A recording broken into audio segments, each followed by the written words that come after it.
Mga kabisnes naming minamahal, makikisuyo po kami. Naglalambing po kami sa inyo.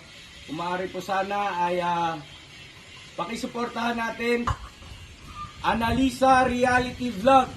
Analisa Reality Vlog. Hello mga kababayan, kumusta po kayo? Magandang buhay. Welcome po muli sa aking YouTube channel, Analisa Reality Vlog. Maraming salamat po sa mga viewers, silent viewers.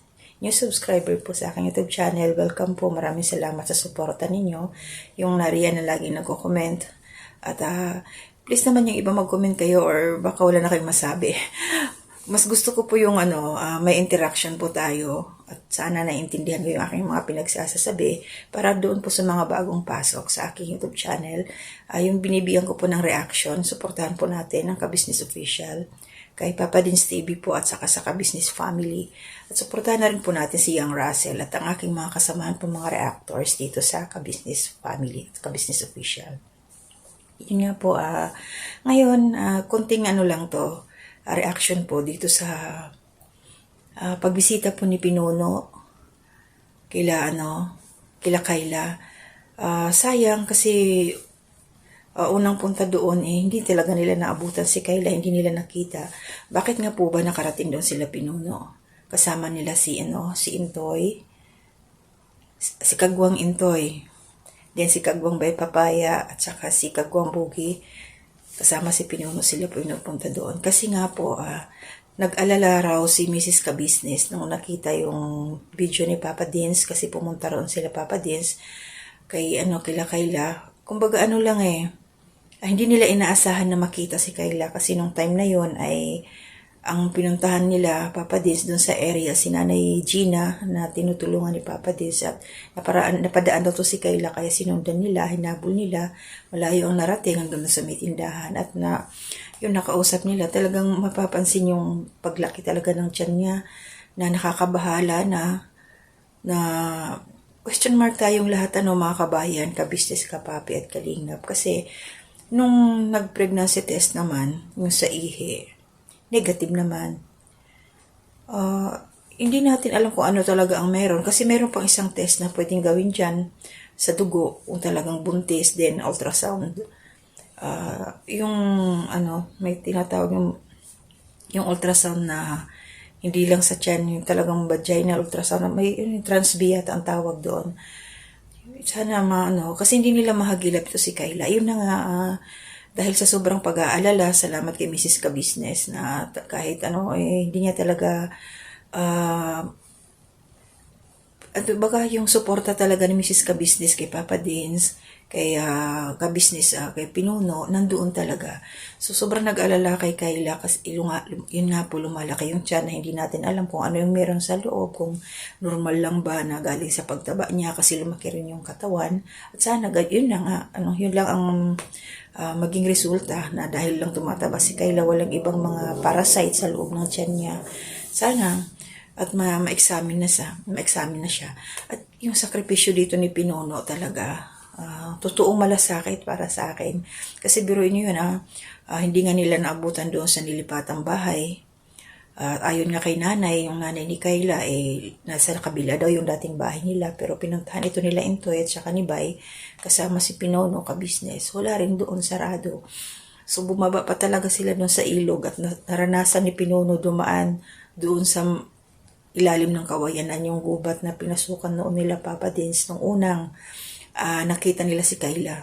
So naranasan ni Pinunong dumaan doon, mabuti at araw, pero nung pabalik nila madilim na, siguro hapon na yun kasi nabutan sila ng madilim doon sa looban. So yun, nakakapanghinayang na hindi nga nila nakita si Kayla at sana sa mga itong araw na to is Tuesday na sana may update para kay Kayla kasi po yun naka-schedule din kay Papa Dins. Nababalik sila sa doktor, hindi natin alam, sa antayin po natin yung resulta kasi isa rin po ito na inaabangan ko si Kayla na hindi kasi hindi siya normal na as in normal na mahirap siyang intindihin mga kabayan, ka-business, ka-papi at kalingap kasi di ba ipinagamot na nga ito ni Papa Dins tapos hindi iniinom ang gamot. So napag-alaman po natin nung pumunta doon sila Papa Dins na nakausap si Corinne, kwento nila na yun nga na may kinasama, tapos parang pagbalik sa kanila na parang nawala na sa sarili daw. Ito si Kayla dahil sa mga naging experience niya sa mga kinakasama niya. So ito ngayon, yung gamot, pagdating sa gamot na ayaw niyang ipagkatiwala. So medyo naiintindihan ko na kasi sabi para baka daw may pinainom kay Kayla noon, kaya nagaganyan siya. Kaya pagdating sa gamot, wala siyang tiwala. Gusto niya talaga siya ang hahawak. Yun nga lang, hindi niya naiinom ng tama yung gamot. Kaya ayan siya ngayon. Pero sa tingin ko, hindi siya malala. As in, nakakasagot nga, hindi siya malala. At suportahan na lang po natin mga kabayan, no, ka-business, ka-papi at kalingap. Kasi nga, baka dumating na sila sa punto na kailangan niya talaga injikan ito si Kayla. Kasi hindi talaga umuobra yung tableta na iniinom lang, yung oral medication na sinasabi, hindi talaga siya uobra. So, kailangan padaanin na sa injection. At sana doon nga, pag nangyari yun, gumaling na siya, diba? Kasi, sayang din yung buhay niya at saka tingnan niyo yung nanay niya, tumatanda na rin. At ito si Kayla, pag gumaling na yan, may pag-asa pa yan siya. Malayo pa rin ang mararating niyan. At nandiyan naman yung kanyang mga kapatid. Sila ko rin, marami naman nakaalala sa kanya. Yun nga lang, mga kababayan, hindi talaga siya mapigilan. Hindi siya makontrol ng nanay niya. Ayun niya sa kanila, sinusunod or hindi talaga nila matalian, kumbaga kung ano yung gusto ni Kayla, gagawin niya talaga. Hindi nila makontrol. Kaya nahihirapan din yung mga magulang. Maraming yung nagsasabi doon sa mga komento na ang tagal na daw, hindi pa na ipapa-check up, napapa-ultrasound. Ako, nag-iisip din ako kung bakit hindi pa nila ipapagawa. O siguro, nandun nga, ayaw nga ni Kayla pumayag. Tsaka ilang beses na rin silang sinabihan ni Papa Dins, nag-aabot naman si Papa Dins ng pera. So, ang inaasahan natin, may papacheck up na dahil doon sa pera na inabot, pero wala rin pala. Hindi pa rin nila nagkagawa kasi nga mailap ito si Kayla. Pero, para sa akin, as a nanay, ganyan yung anak ko. Ikaw na nanay ang masusunod Kung talagang gusto mong gumaling yung anak mo, tutulungan mo rin siya pipilitin mo Gagawa ka ng paraan na matingnan talaga siya. Kasi hindi pwedeng sundin yung mga ganyan Kung sino yung matino, siya ang gagawa ng pupursigihin, diba? Bahala na dyan kung pilitin talaga. As in, maraming paraan kung talagang gugustuhin natin na gawin yung tama. Marami tayong paraan. Kung ayaw, syempre maraming dahilan. Parang hinahayaan na lang nila.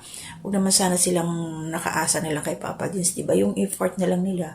Kasi financially naman kahit paano, nakaalalay si Papa Dins. Syempre anak nila yun, yung pamilya nila, yung mga kapatid nila yun. Dapat sila yung pamilya unang magmamalasakit. Kasi ito sila Papa Dins, sila ka-business. Nakaalalay lang sila, nakasuporta lang. Syempre yung effort ng family, nandun yun sa kanila.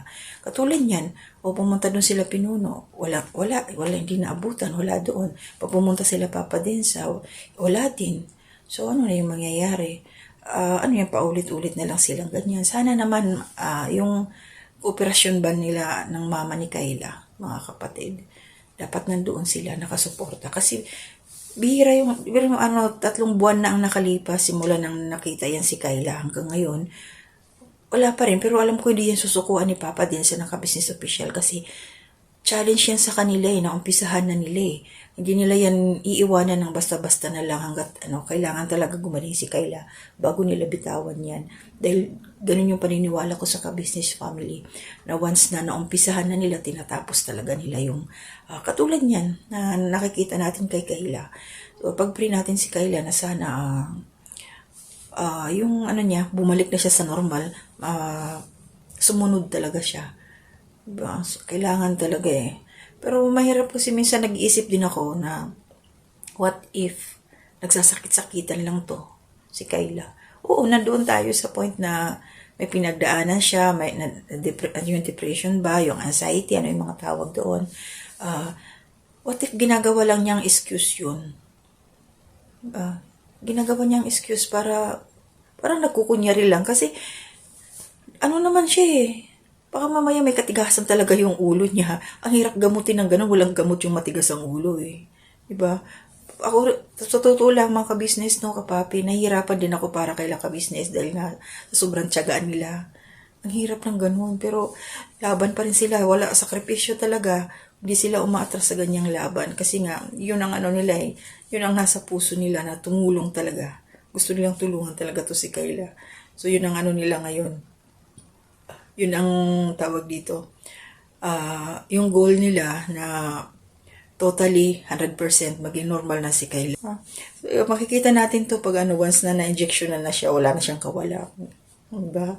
So, antayin natin yung time na yun. Kaya supportahan po natin mga kabayan, no, ka-business, ka-papi at kalingap. Lahat po ng ang mga video po nila Papa Dins at saka ka-business official para po mas malawak pa ang kanilang matulungan. Katulad niyang kailangan paglaanan ng oras, pera to si Kayla. Isa yan.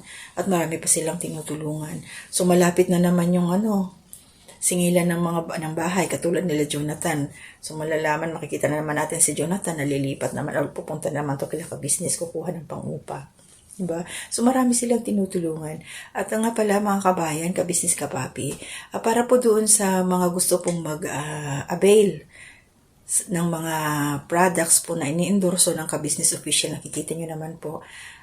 I-search nyo lang po sa Google yung kabusinessofficial.com.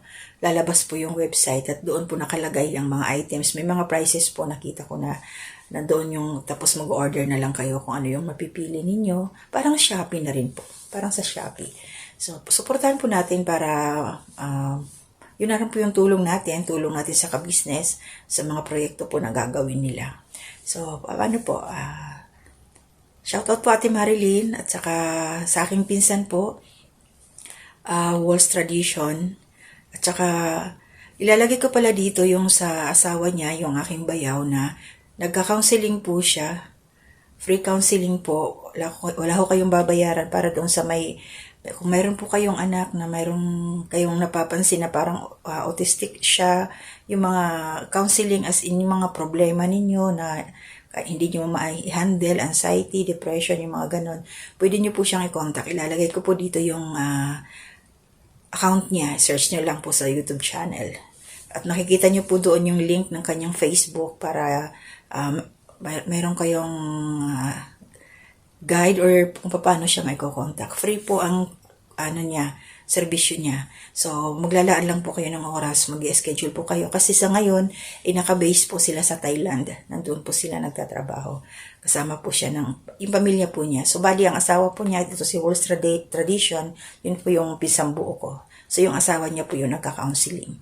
So, i-search na lang po. At saka, suportahan na lang po, pagkisuportahan po natin itong aking bayaw. Ilalagay ko po yung kanyang channel mamaya. So, hanggang dito na muna. At sa dulo po ng video na to, ilalagay ko rin po yung aking mga kasamang reactors. Please, support us po. At ganun na rin po yung mga hinahangaan at sinusuportahan ko rin po mga charity vlogger. Ilalagay ko rin po ito sa dulo. So, maraming salamat po. Ingat po tayong lahat. Gabayan tayo ni Lord. Labang lang sa buhay kahit nahihirapan. Alam pong sa panahon ngayon sa Pilipinas, mahal na naman ang gasolina, na which is yung isa yun sa ating pangangailangan sa transportation. At ganyan pa rin po yung bigas, pamahal ng pamahal. Sana naman dumating yung panahon na mabawas-bawasan naman, bumaba yung presyo ng ating mga pangunahing bilihin. Yun lang naman po. At sa mga estudyante, mag-aral kayo mabuti, huwag niyong sasayangin yung sakripisyo ng mga magulang ninyo na makapag-aral kayo. Para din yun sa inyong kinabukasan. So maraming salamat po. Patuloy ang buhay kahit nahihirapan. Ingat po tayong lahat at gabayan tayo ni Lord. Mga ka-business naming minamahal, makikisuyo po kami. Naglalambing po kami sa inyo. Kung maaari po sana ay pakisuportahan natin Taong Gala. Pakisuportahan po natin Taong Gala. Analisa Reality Vlog. Analisa Reality Vlog. Anime Reactors TV. Anime Reactors TV. Alminda Cariaga Mix Vlog. Alminda Cariaga Mix Vlog. Ma'am Fleurs Channel. Ma'am Fleurs Channel. PLC Katangay Vlog. PLC Katangay Vlog. Kalingap Turak. Kalingap Turak. Alright? Alright. Bira. Bira.